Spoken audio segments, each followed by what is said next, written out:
Shalom Ibu Bapak, Saudara-saudariku yang dikasihi Tuhan Yesus Kristus. Selamat hari Minggu buat kita semuanya.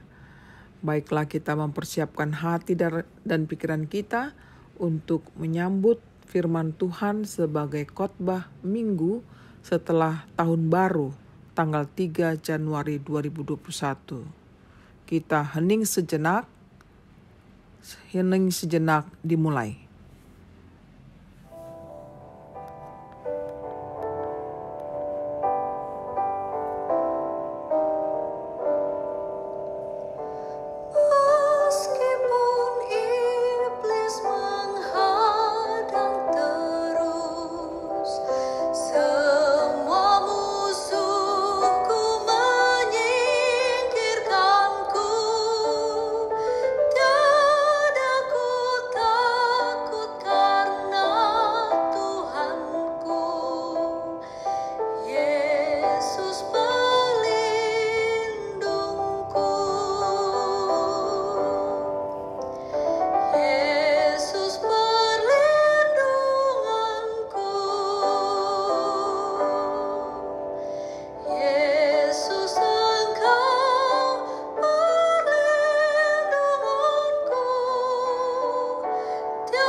Damai sejahtera Allah yang melampaui segala akal, itulah yang memelihara hati dan pikiranmu di dalam Kristus Yesus Tuhan kita. Amin. Nats khotbah Minggu setelah tahun baru tanggal 3 Januari 2021 dari kitab Efesus 1 ayat 3 sampai 14. Marilah kita dengarkan. Terpujilah Allah dan Bapa Tuhan kita Yesus Kristus yang dalam Kristus telah mengaruniakan kepada kita segala berkat rohani di dalam sorga. Sebab di dalam Dia Allah telah memilih kita sebelum dunia dijadikan, supaya kita kudus dan tak bercacat di hadapan-Nya. Dalam kasih Ia telah menentukan kita dari semula oleh Yesus Kristus untuk menjadi anak-anak-Nya, sesuai dengan kerelaan kehendak-Nya, supaya terpujilah kasih karunia-Nya yang mulia, yang dikaruniakannya kepada kita di dalam Dia, yang dikasihi-Nya. Sebab di dalam Dia dan oleh darah-Nya kita beroleh penebusan, yaitu pengampunan dosa, menurut kekayaan kasih karunia-Nya, yang dilimpahkannya kepada kita dalam segala hikmat dan pengertian. Sebab Ia telah menyatakan rahasia kehendak-Nya kepada kita, sesuai dengan rencana kerelaannya, yaitu rencana kerelaan yang dari semula telah ditetapkannya di dalam Kristus, sebagai persiapan kegenapan waktu untuk mempersatukan di dalam Kristus sebagai kepala segala sesuatu, baik yang di sorga maupun yang di bumi. Aku katakan di dalam Kristus, karena di dalam Dialah kami mendapat bagian yang dijanjikan.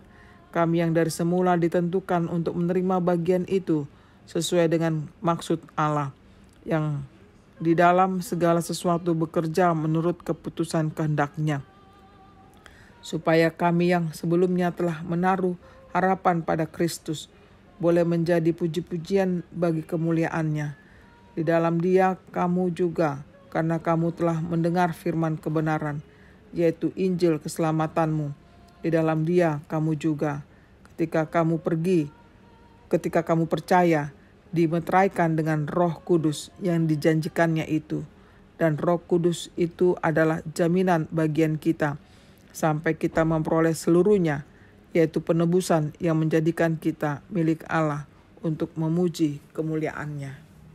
Demikian bunyinya. Ibu Bapak, Saudara-saudariku yang dikasihi Tuhan Yesus, topik minggu kita adalah kekayaan kasih karunia Tuhan. Saudara-saudari yang dikasihi Tuhan, setiap orang ingin mengejar kekayaan dengan cara yang berbeda, bukan? Ada yang sangat mudah diperoleh kekayaan itu, tapi ada yang sulit sekali diperolehnya. Satu pertanyaan, apakah setelah memperolehnya, manusia sudah mencapai rasa kepuasan yang sesungguhnya? Ternyata tidak. Masih saja manusia mengalami rasa takut, cemas, bimbang, gelisah, resah, dan lain sebagainya. Hidup tidak henti-hentinya menghadapi masalah, perkara, dan pergumulan, bukan? Jadi, di manakah permasalahannya yang harus dicari dan diatasi sehingga manusia hidup dalam kekayaan yang hakiki, yang sesungguhnya? Jawabnya adalah, manusia tidak tergantung sepenuhnya pada kasih karunia Tuhan sepanjang hidup. Acap kali manusia lebih mengandalkan usaha-usaha semata tanpa mengindahkan Tuhan dalam hidupnya. Sehingga yang terjadi bila pun ada kekayaan yang dimilikinya, masih saja tidak merasa puas dan tidak mensyukurinya. Saudara-saudariku yang dikasihi Tuhan, nats khotbah minggu ini sedang mengingatkan saudara dan saya bahwa kekayaan yang tidak ternilai harganya dan kekayaan itu terjaga dengan baik. Sumber kekayaan itu adalah Kristus sendiri. Itu terdapat pada ayat 3. Sangat jelas dikatakan, Kristus telah mengaruniakan berkat rohani di dalam surga. Pada ayat 6-7 bahwa Dia memberikan pengampunan dosa, hikmat dan pengertian. Dan pada ayat 14 dikatakan, Roh Kudus adalah jaminan bagi hidup sampai memperoleh seluruhnya, yaitu penebusan yang menjadikan kita milik Allah untuk memuji kemuliaan-Nya. Saudaraku, sangat luar biasa bukan kekayaan itu yang diperoleh dari Tuhan? Tentunya patut disyukuri atas perbuatan Tuhan kepada umat-Nya. Sungguh-sungguh luar biasa. Kekayaan yang Tuhan berikan tidak ada taranya dan tidak dapat dibandingkan dengan kekayaan apapun yang dimiliki manusia. Harta benda, ilmu pengetahuan, teknologi, dan bahkan hikmat manusia. Oleh karena itu, saudaraku, marilah kita berjalan dalam kekayaan kasih karunia Tuhan saja, sehingga tahun 2021 ini dapat kita jalani dengan penuh pengharapan akan kasih karunia Tuhan. Selamat menikmati kasih karunia Tuhan, dan Tuhan memberkati kita semuanya. Amin.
Marilah kita berdoa.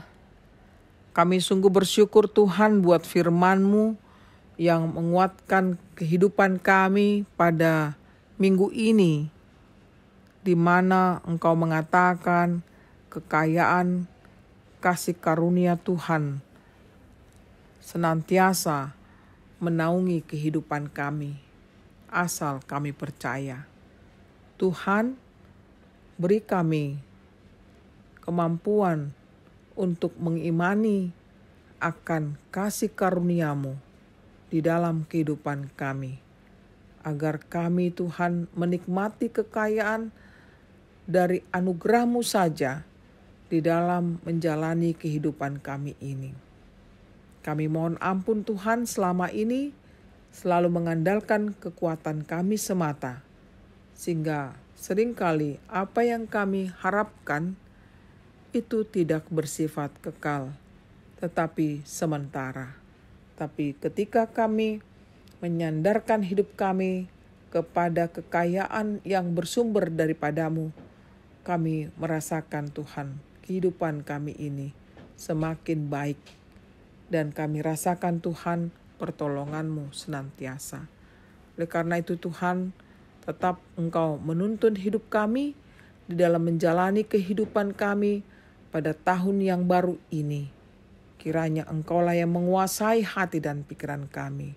Ampuni kami Tuhan, bila selama ini kami jauh daripadamu. Biarlah kekayaan kasih karunia Tuhan mengiringi kehidupan kami hari ini dan selamanya. Terimalah doa kami dalam Yesus Tuhan, Juru Selamat kami yang hidup. Amin. Terimalah berkat Tuhan. Tuhan memberkati engkau dan melindungi engkau. Tuhan menyinari engkau dengan wajah-Nya dan memberi engkau kasih karunia. Tuhan menghadapkan wajah-Nya kepadamu dan memberi engkau damai sejahtera. Amin.